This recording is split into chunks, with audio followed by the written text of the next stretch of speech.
Bonjour à tous et c'est bienvenue pour ce nouveau numéro hors série de Culturama. Et aujourd'hui on va parler enfin de la suite de 28 jours plus tard. Et que dans cette suite, l'instinct de survie nous donne parfois raison.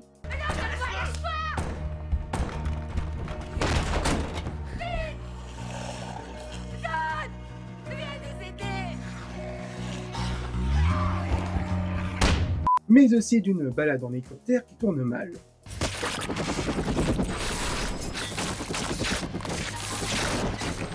Aujourd'hui, on va enfin parler de 28 semaines plus tard.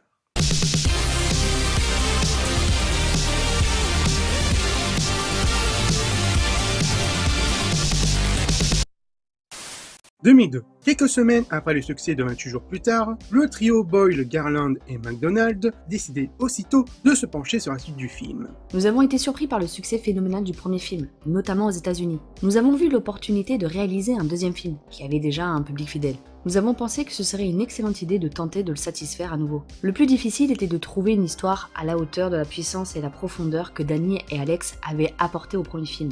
Mais encore faut-il raconter quelque chose. Et c'est alors que pas mal d'idées arrivaient sur la table. Notamment un qui va mettre tout le monde d'accord, celui où dans laquelle la quarantaine du Royaume-Uni allait être levée. Alex a eu de nombreuses idées, et nous avons finalement convenu d'un concept sur ce qui arriverait au Royaume-Uni après l'éradication de la maladie et la levée de quarantaine. Que se passerait-il s'il restait que 500 personnes au Royaume-Uni? Qui serait là pour organiser le retour des survivants et des réfugiés? Et qu'adviendrait-il des Britanniques survivants?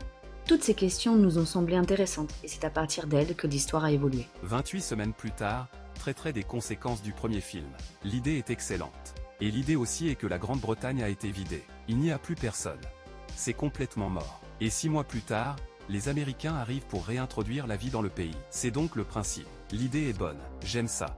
Une fois le pitch du film trouvé, il ne manquait plus que les personnages. C'est alors que Boyle et Garland repensaient aussitôt au trio du premier film, à savoir Jim, Selena et Anna. Et que ces personnages se retrouveront parmi les rares survivants britanniques dans ce projet de repopulation du Royaume-Uni qui sera pris en charge par les Américains. Mais Alex Garland et Danny Boyle devront abandonner le retour du trio du premier film, car chacun d'entre eux était déjà sur divers projets. Ce ne seront pas les gens du premier film, ils sont trop occupés. Naomi Harris travaille sur les suites de Pirates des Caraïbes et Cillian Murphy sur mon projet Sunshine ainsi que sur Batman Begins de Christopher Nolan. Ils s'en sortent très bien, alors bonne chance à eux vraiment. En mars 2005, Danny Boyle devra renoncer à réaliser le film parce que la production de son tout autre projet appelé Sunshine venait d'être lancée. Toutefois, il restera producteur exécutif du film. Et afin d'aider Alex Garland à l'écriture, ce sera le réalisateur et écrivain Juan Joff qui sera engagé pour une nouvelle réécriture du script. Et d'autant plus que Danny Boyle aura trouvé son remplaçant idéal pour la réalisation de ce second volet, qui est nul autre qu'un certain réalisateur espagnol, Juan Carlos Fresnadillo, dont Danny Boyle avait été fort impressionné par son film Intacto.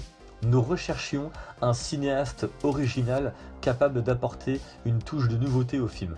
Londres occupait une place si importante dans le premier film que nous avons pensé qu'inviter un réalisateur extérieur au Royaume-Uni serait une approche intéressante car cela donnerait à la capitale un regard neuf. J'ai trouvé Intacto incroyable, un trieur formidable, d'une intensité et d'une énergie extraordinaire et une œuvre cinématographique très personnelle. J'ai recommandé à Andrew McDonald ainsi qu'à Alex Garland d'aller voir le film en pensant à Juan Carlos pour la réalisation de 28 semaines plus tard. Pour confirmer les dires de Danny Boyle, Alex Garland et Andrew McDonald décidaient tout de même de regarder le film Intacto. Les deux hommes furent assez conquis et décident aussitôt de le contacter et de prendre rendez-vous. Et lors de cette rencontre, Juan Carlos n'était pas seul, il était accompagné d'un de ses amis producteurs, Enrique Lopez-Lavigne. Juan Carlos et Lopez-Lavigne forment un duo fantastique. Juan Carlos est très attentionné, très minutieux. Enrique, lui, est une boule d'énergie, un passionné de cinéma, et il a vu tous les films de ce genre. Et je pense qu'il y a clairement un yin et un yang dans leur énergie, et leur façon d'aborder la vie, qui crée une sorte d'ensemble créatif. Je suis un grand fan de 28 jours plus tard. C'était un immense honneur de recevoir l'invitation à réaliser le deuxième film. Mais en même temps, c'était vraiment effrayant. Je ne voyais pas comment améliorer le premier ou m'inscrire dans cette tradition. La DNA m'a suivi pendant 1 ou 2 mois. Et dès notre première rencontre, je me suis sentie très à l'aise avec eux, car ils étaient ouverts à mes idées. Toutefois, Juan Carlos et Lopez Levin n'étaient pas convaincus par les premiers scripts, notamment autour du point central du film, qui est celui de la famille. Juan Carlos aura quand même la permission de faire appel au scénariste espagnol Jesus Olmo pour la réécriture, avec toutefois l'aide de Alex Garland sur certains points du script. La famille était une bonne idée pour nous et nous voulions en faire quelque chose. Mais il y a toujours un problème avec ce genre de structure qui consiste à regarder le nouveau monde avec 4 yeux différents au lieu d'un seul. C'est pourquoi nous avons dû trouver un concept vraiment fort pour l'intrigue elle-même et nous avons trouvé une intrigue à laquelle nous croyons vraiment. Elle repose sur l'idée que personne n'est insensible à son passé. Il aura fallu attendre un peu plus d'1 an pour que le script final sera fini. Et Danny Boyle était assez satisfait du travail qui avait été fait sur le script final. Il a un pied dans 2 cultures, c'était donc un personnage intéressant à engager, vous savez, plutôt que de simplement prendre un autre Britannique qui aurait probablement fait le même film que moi. Il faut donc un regard différent, vraiment. Et il y a une grande tradition dans notre cinéma actuel avec les réalisateurs latino-américains et espagnols, et c'est, je pense, formidable de pouvoir y participer. Nous avons travaillé sur le scénario pendant près d'1 an, et au final, nous avons obtenu un scénario que j'adore. Mais je me demandais si les producteurs allaient l'apprécier, car il était très spécial et différent du premier. Évidemment, il suivait le même paysage et la même situation, avec cette vision apocalyptique du monde. Mais à ma grande surprise, il leur a beaucoup plu. Une fois le script final validé, le casting du film commença en septembre 2006. En commençant par chercher les 2 jeunes enfants, notamment à chercher en premier lieu le petit frère de la famille. La plupart des garçons de 12 ans à l'école d'art dramatique se concentrent principalement sur le chant et la danse. Nous avons donc dû élargir nos recherches. La directrice de casting, Shane Bang, a visité des écoles, des troupes de théâtre et contacté des agents, invitant plus de 600 enfants à participer à des ateliers avec Frena Lido.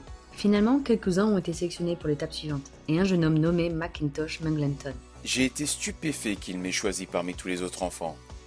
Je pensais que tout était destiné à la gloire et au glamour, mais je réalise maintenant que c'est 97% de travail acharné et seulement 3% de gloire et de glamour. Juan Carlos a été très serviable et très gentil avec moi, et j'ai vraiment aimé travailler sur ce film. Et pour le rôle de la grande sœur, ce sera l'actrice Imogen Poots.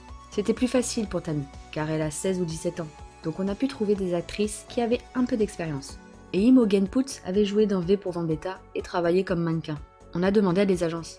Elle a été formidable. Dès que nous l'avons vue, nous avons été convaincus qu'il n'y avait personne de mieux placé pour le rôle. Elle a été absolument formidable à l'audition et possédait cette force intérieure que nous recherchions. Une force intérieure qui lui permettait de convaincre le public qu'elle pouvait mener Andy en sécurité. J'ai adoré le personnage de Tammy et a été ravi d'obtenir le rôle.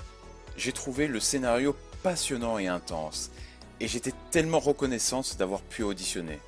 Pour jouer le rôle de Don, le père de famille, ce sera un ami de longue date de Danny Boyle et de Andrew McDonald, qui était un certain Robert Carlyle, qui accepta sans problème. Je veux dire évidemment pour tout de suite, vous devez être un peu légèrement inquiet, surtout si le premier a été un grand succès. Mais la chose la plus importante, je suppose, est la source d'où il venait. Et Danny Boyle et Andrew McDonald, ce sont des amis, des collègues pendant des années et des années pour moi. Et il n'y avait aucune chance que ces gars-là ne se jettent dans l'inconnu pour faire une suite, que pour faire de l'argent. Quand j'ai lu le scénario, je pensais que cet élément familial est exactement la direction que ce film devait aller, ainsi que tous les autres éléments ajoutés ensemble dans l'histoire ont fini par me convaincre que ça allait bien se passer.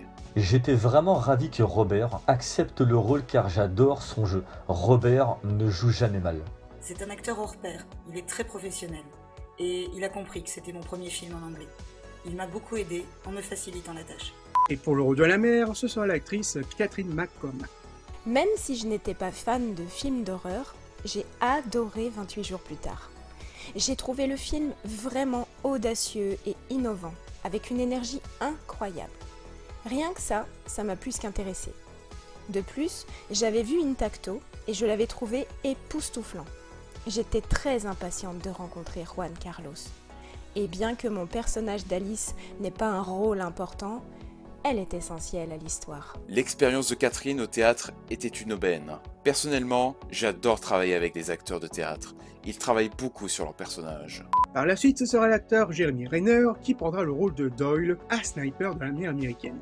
J'ai adoré 28 jours plus tard. Pour 28 semaines plus tard, j'aimais le script, mais c'est le réalisateur Juan Carlos Fresnadillo qui m'a conquis lorsque j'ai vu son premier film Intacto. Je trouve qu'ils ont le même style, mais j'aime surtout l'ambiance. J'adore jouer quelque chose d'honnête et de vrai. C'est l'un des attraits de ce film. Ce que je recherche dans un rôle, c'est un défi. Soit je dois apprendre quelque chose de nouveau, soit il doit être exigeant physiquement ou émotionnellement. Ce rôle a été physiquement exigeant et le personnage passe d'égoïste à altruiste tout au long du film, ce qui constitue l'aventure de Doyle. Ainsi, ce sera l'actrice australienne Rose Byrne qui incarnera Scarlett, la médecin en chef de l'armée américaine. Mon personnage Scarlett est un médecin militaire en poste dans l'armée américaine pendant la quarantaine britannique. Elle est très affirmée et intelligente, mais elle est aussi un peu rebelle, défiant l'armée et les codes. J'ai beaucoup aimé ce genre de film. J'adore l'horreur. Je me souviens avoir supplié ma mère de me louer Les Griffes de la Nuit quand il est sorti en vidéo quand j'avais environ 12 ans. J'ai aussi toujours adoré Halloween, Fright Night et Vendredi 13. Pour incarner Flynn, le meilleur ami de Doyle, ce sera l'acteur Harold Perrineau, et qui de plus, vu que son personnage est un pilote expérimenté de l'armée de l'air, l'acteur devra en plus faire des cours de pilotage avant le début du tournage. J'ai toujours été passionné d'hélicoptères, même de loin. Mais venir ici, apprendre à piloter et survoler l'Angleterre, c'est tout simplement fantastique. Je n'avais aucune idée de la beauté de ce pays, et j'ai vécu une expérience spirituelle. Le pays est tellement incroyable et magnifique. Et pour finir, avec les têtes d'affiche, l'acteur Idris Elba incarnera le général en chef de l'armée américaine. J'ai immédiatement saisi l'opportunité du rôle, c'est un bon rôle bien écrit. Son accent américain est tellement convaincant. Nous l'avons vu dans Surécoute et avons trouvé sa performance exceptionnelle et savions qu'il serait parfait pour le rôle. Et pour clore la partie du casting, Paul Casey, un spécialiste du mouvement, mais aussi acteur, gymnaste et danseur, et qui d'ailleurs avait déjà incarné un des infectés dans le premier volet, sera recruté afin d'aider ceux qui vont aller devenir les infectés. Juan Carlos avait des instructions très précises sur la façon dont il souhaitait que les infectés se comportent. Il aimait les mouvements du soldat infecté enchaîné dans la maison dans le premier film. Ces mouvements étaient très animaliers. Presque animalier et rempli de rage, et il produisait des grognements humains très efficaces. C'est ce que Juan Carlos recherchait davantage cette fois-ci. L'atelier visait à reproduire les comportements des infectés afin que chacun comprenne le mouvement derrière la performance et qu'il soit cohérent. C'était une journée fantastique, tout le monde était enthousiaste. À mesure que chacun comprenait le sens de la performance, je devais les retenir. Leur rage devenait si intense et déchaînée. C'était assez effrayant d'être face à 60 personnes infectées. Je pense qu'ils ont tous apprécié et ont beaucoup appris de l'atelier. Cela a vraiment aidé au tournage car ils pouvaient tout activer et désactiver en un instant. Pour les décors, le chef décorateur Mark Desley s'inspira de situations réelles comme par exemple après le passage de l'ouragan Katrina. Je pense que nous avons constaté des similitudes avec des événements actuels, comme l'ouragan Katrina et d'autres événements où l'on voit de nombreuses personnes se retrouver sans abri et comment elles s'en sortent. On essaie donc de réfléchir à des idées visuelles pour imaginer ce qui en découlerait. Il y aurait des files d'attente, du rationnement. Il commencerait à organiser les gens en unités pour essayer de nettoyer la ville. A noter qu'une grande partie du film sera tournée à Canary Wharf, plus précisément sur l'île aux chiens, un lieu parfait pour l'histoire qui sera nominé comme premier district et qui sera en quelque sorte un sorte de jardin d'Éden pour la nouvelle population du Royaume-Uni, selon les dires de Danny Boyle dans la partie bonus du DVD. Et le chef décorateur Mark Desley était plutôt d'accord sur ce choix qui était parfait pour le film. Ils allaient fermer les ponts et délivrer des passeports à ses occupants. Alors, lorsque nous cherchions un lieu pour suggérer le début de la reconstruction de Londres par l'armée, nous avons décidé que l'île aux chiens était probablement un excellent emplacement. Elle est d'une excellente qualité graphique, dispose d'infrastructures propres, d'un bon éclairage et de ses propres générateurs. En cas de panne de courant pour les banques, une importante compagnie de télécommunications est présente sur l'île, ce qui lui confère d'excellentes liaisons de communication. Elle est également presque entièrement entourée d'eau, ce qui la rend assez facile à sécuriser. Dans le dernier film, on voit le vieux Londres, une sorte de ville et de lieu classique. L'idée était donc de rendre le film à la fois austère, tranchant et même assez triste, dans le sens où il marquait le début d'un nouveau Londres. Et puis, lorsque les enfants se rendent à Wembley, comme dans le film, ils traversent le vieux pont qui les ramène à la vieille ville. Il y a donc un contraste entre les deux mondes. Londres est toujours une ville animée, quelle que soit l'heure de la journée. Alors, traverser des rues désertes, c'était complètement fou. Mais c'est vraiment étrange de les voir vides. Je pense que je serais folle. Être séparé de sa famille et de ses amis, on est complètement coupé de ce monde, et jeté dans un monde complètement nouveau.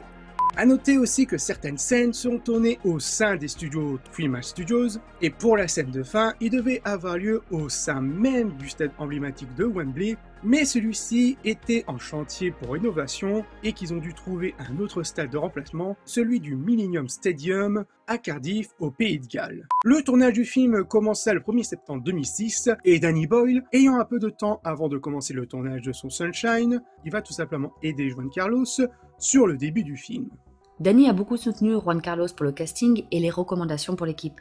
Il a également tourné 3 jours de deuxième équipe, ce qui, à mon avis, est sans contexte le plus important. Il a filmé une partie de la séquence d'ouverture, et il sera intéressant de voir si quelqu'un la repère. Évidemment, j'ai demandé l'aide de Danny Boyle et d'Alex Garland, car je ne connaissais pas bien la ville, et c'était ma première expérience de tournage dans une langue qui n'est pas la mienne. La vision de Danny Boyle était très importante pour moi, car il est, en quelque sorte, la mère de cette créature, et si vous voulez faire un autre film autour de cela, vous avez besoin de son aide. J'ai donc travaillé de manière très libre, mais avec l'héritage de Danny, et aussi avec l'aide de toute l'équipe de DNA. Le principal défi pour moi était de rendre cette histoire réelle. Je me suis mis à la place du public et je savais que j'aimerais voir un film où l'on puisse sentir les personnages et l'environnement, et où l'on puisse sentir que l'histoire se déroule au plus près de soi. C'est pourquoi j'ai conçu ce film comme une sorte de documentaire d'horreur, en procédant ainsi, il transmet quelque chose de concret à l'histoire. D'un autre côté, c'est difficile de tourner de cette façon. Il faut beaucoup de caméras, à l'épaule.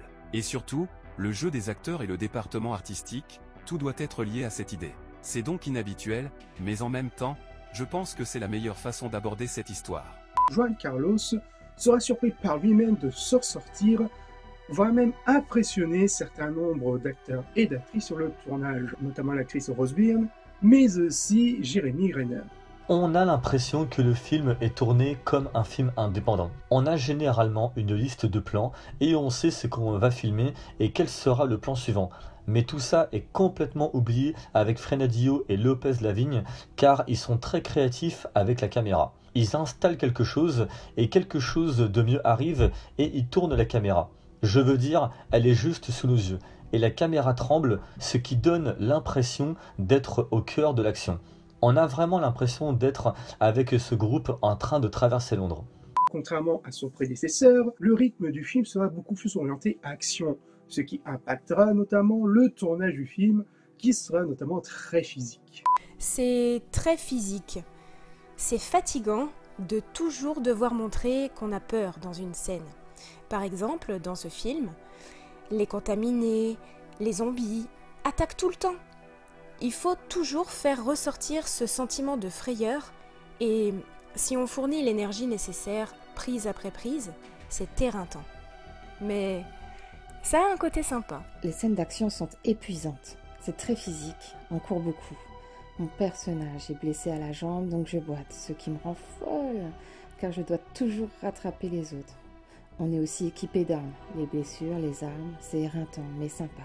J'adore quand c'est physique. J'ai eu l'impression de courir pendant tout le tournage, tous les jours, fuir les contaminés, tirer sur eux. Le tournage du film se terminera entre février et mars 2007, et lors de la post-prod, 2 scènes seront coupées au montage. Tout d'abord, la première scène où on voit Don et ses enfants manger à la cantine. Il est parfois difficile de savoir pourquoi on retire certaines scènes. Pour ce qui est de cette scène, après la confession du père, il était difficile de garder le côté naturel et d'introduire une séquence normale dans le film. Ça cassait un peu le rythme en quelque sorte. En plus, on donne un peu trop d'informations, où l'information donnée ici existe ailleurs dans le film, à savoir que cette famille essaie de rester unie. Puis la seconde scène, qui est une scène, on va dire, qui aurait pu être une scène clé à la fin du film, où le personnage d'Andy rêva de sa mère. Je pense qu'on a coupé cette scène vers la fin du montage. Comme on l'a déjà dit, on voulait suivre le point de vue de Tammy, la sœur, mais on ne voulait pas du passage onirique bizarre avec Andy. On a eu du mal à prendre la décision, car c'est un passage chargé d'émotions, ce qui est intéressant à ce moment de l'histoire, parce qu'on rappelle à nouveau l'idée du lien entre la mère et son enfant. Mais parfois, l'évolution et le rythme du film nécessitent des scènes bien précises. Ça ralentissait le film en plein milieu. Mais je suis fier de cette séquence. Je me souviens du jour où Enrique, Jésus et moi-même avons écrit la scène et comment ça nous est venu. Ça a été une grande source d'inspiration, cette séquence avec le train où le garçon retrouve sa maman. Ça nous a aidés dans tout le processus. Cette scène n'est pas dans le film, mais je suis content de voir qu'on s'est beaucoup inspiré de ce lien entre la mère et l'enfant. C'était important pour Juan Carlos et pour tout le monde, bien entendu. C'est assez déroutant car parfois les idées sont super sur le papier, mais elles ne fonctionnent pas à l'écran. C'était le cas ici. C'est aussi une question de timing. Nous avons dû raccourcir le film, on n'a pas trouvé l'endroit idéal où mettre cette séquence. Le message qu'on voulait faire passer existe ailleurs dans le film. Et concernant la musique du film, forcément, ils vont faire appel à John Murphy, le compositeur du premier volet, de composer la BO de cette suite. Et franchement, il nous offre une nouvelle fois une très belle BO.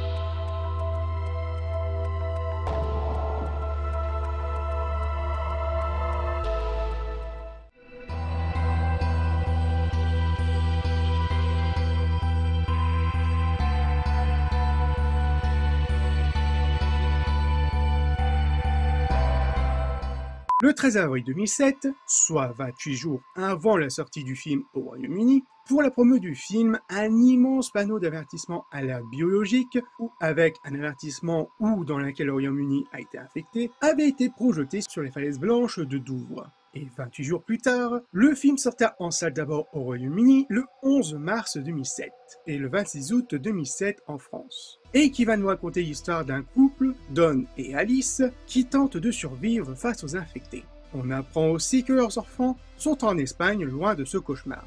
Écoute, Alice, les enfants sont très loin. Ils sont en sécurité là-bas. Ok? Oui. Ok. Alors qu'ils mangeaient tranquillement avec d'autres survivants, un petit garçon en panique leur demande de l'aider. Don, c'est un gosse. À peine que l'enfant eut le temps de respirer et de manger, les infectés envahissaient rapidement la maison, séparant le groupe de survivants. Par la suite, Don devra faire un choix difficile entre sauver sa vie ou bien d'essayer de tenter de sauver sa femme et le petit garçon.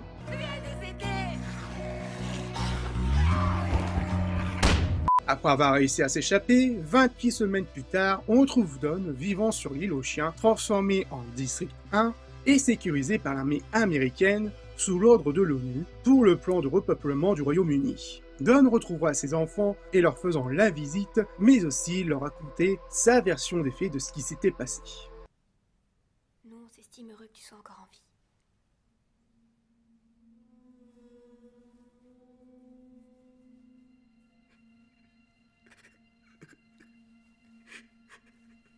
Entre-temps, la médecin-chef Scarlett était assez surpris qu'on ait pu laisser faire venir 2 enfants sur le continent alors qu'il y a quand même un risque à un retour possible du virus et qu'elle n'hésitait pas à mettre les points sur les i auprès du général Stone. Qu'est-ce qui vous inquiète? Et s'il réapparaissait? Ça n'arrivera pas. Mais si ça arrive? S'il réapparaît, on l'éradique. Code rouge. Le lendemain, au début de matinée, Tammy et Andy décidaient tous les deux de retourner chez eux pour récupérer quelques affaires. Durant leur fuite, ils sont très vite repérés par le sniper Doyle. Baz, parlez, j'ai 2 lièvres qui se carapatent par la porte nord. Des chiens errants? Non, des petits lapins.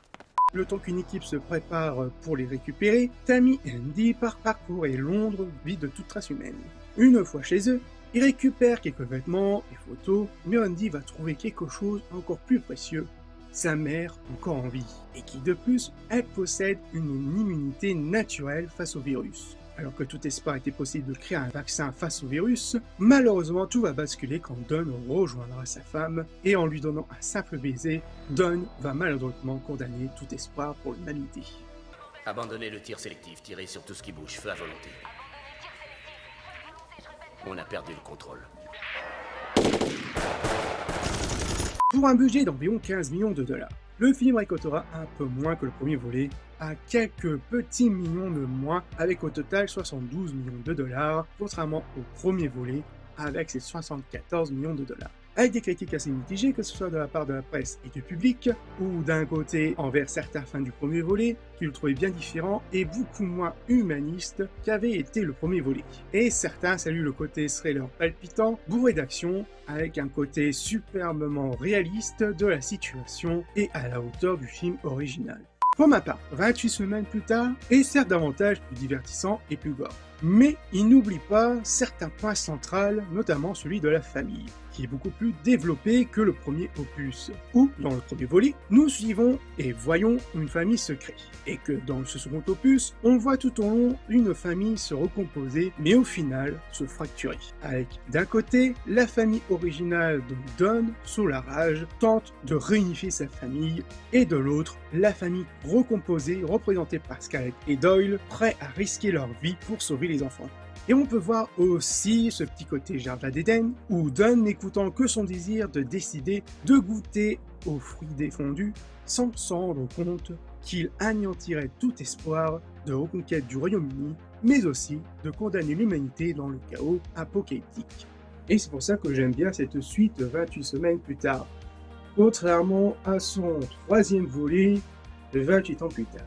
Car 28 ans plus tard est pour moi une énorme déception. Bien loin de la promesse qui nous avait été faite à la fin du second opus, plus de 18 ans d'attente juste pour ça. Ou, sans trop spoiler, on devait nous montrer un chaos à l'échelle mondiale. Et j'en étais très curieux de voir comment l'humanité avait pu et comment devait-il faire face à ce virus durant 28 ans plus tard. Et au final, rien du tout, avec une histoire pas spécialement captivante, et bien loin de cette ambiance horrifique qu'avaient les deux premiers volets. À part, allez, une petite exception pour moi, la réalisation novateur et créative de la part de Danny Boyle, malgré les manques de tout le reste, ce 28 ans plus tard est déjà pour moi très vite oublié, et je ne compte pas spécialement voir sa suite 28 ans plus tard, Le Temple des Eaux. Voilà, et c'est pour ça que je préfère largement, me concernant, rester sur les deux premiers volets qui sont vraiment excellents et qui, franchement, en les revoyant, j'ai toujours aussi la coutoche, contrairement au troisième volet. Donc n'hésitez pas à les voir si vous ne les avez toujours pas vus, car franchement, ça mérite vraiment le détour, au moins pour les deux premiers volets. Et n'hésitez pas non plus à vous procurer, d'essayer de vous procurer, vu que c'est assez compliqué, les 7 comics. Je vous conseille beaucoup plus la série de comics sur Selena, qui est vachement beaucoup plus intéressante et qui fait à peu près le pont entre le premier et le troisième volet. Voilà, je pense que je te dis autour de cette licence qui me tient tout de même à cœur. Dommage qu'il ait été flingué par le troisième volet, mais ça c'est une autre histoire. Donc encore une fois, je tiens à remercier à ceux de la communauté du Discord d'avoir participé pour les voix off, notamment Jeanne de Troyes, Captain Gameuse, Gricula, mais aussi la chaîne de John, pour leur participation, dont je mettrai leur lien de leur chaîne dans la description, donc n'hésitez pas à y jeter un petit coup d'œil. Encore une fois, merci à vous pour votre participation, encore une fois, merci à vous d'être aussi nombreux sur la chaîne, et on se retrouve à très vite pour de prochaines vidéos, donc n'oubliez pas de liker, commenter, partager, et à vous abonner si le contenu de la chaîne vous plaît. À très vite. Peace.